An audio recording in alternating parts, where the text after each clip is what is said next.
चिंटू की पाठशाला। एक जमाने की बात है। गांव में एक बड़े ही अनोखे मास्टर जी रहते थे।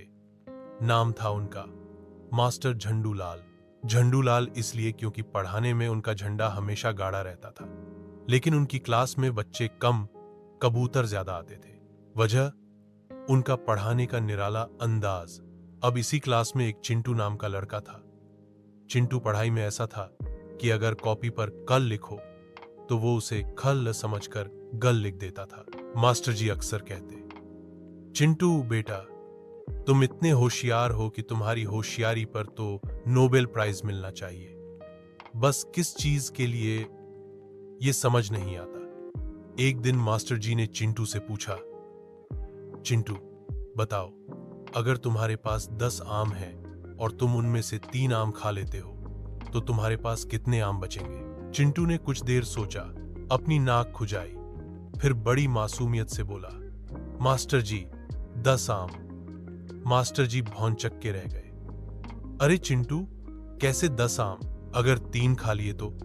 चिंटू ने मुस्कुराते हुए कहा, मास्टर जी, मैं कच्चा आम नहीं खाता, और अगर वो कच्चे होंगे तो मैं खाऊंगा ही नहीं, इसलिए 10 के 10 बचे रहेंगे। मास्टर जी अपना माथा पकड़कर बैठ गए। क्लास में ठहाके गूंज उठे। अगले दिन मास्टर जी ने चिंटू को हिंदी पढ़ाने की ठानी। उन्होंने एक वाक्य दिया, मोहन स्कूल जाता है। मास्टर जी ने कहा, चिंटू बेटा, इसमें क्रिया बताओ। चिंटू ने फिर वही अपनी नाक खुजाई, फिर बोला, मास्टर जी क्रिया क्रिया मोहन की मम्मी का नाम है। मास्टर जी ने सोचा, आज तो ये मेरी जान लेकर ही मानेगा। उन्होंने फिर समझाया, अरे चिंटू, क्रिया मतलब जो काम हो रहा है उसे बताओ। चिंटू ने तुरंत कहा, ओ समझ गया मास्टर जी, इसमें क्रिया स्कूल है। मास्टर जी ने पूछा, स्कूल कैसे? चिंटू ने अपनी अक्लमंदी का पिटारा खोलते हुए कहा, मास्टर जी, स्कूल ही तो है जहां सारे काम होते हैं। पढ़ना, लिखना, खेलना और छुट्टी के इंतजार में बैठे रहना।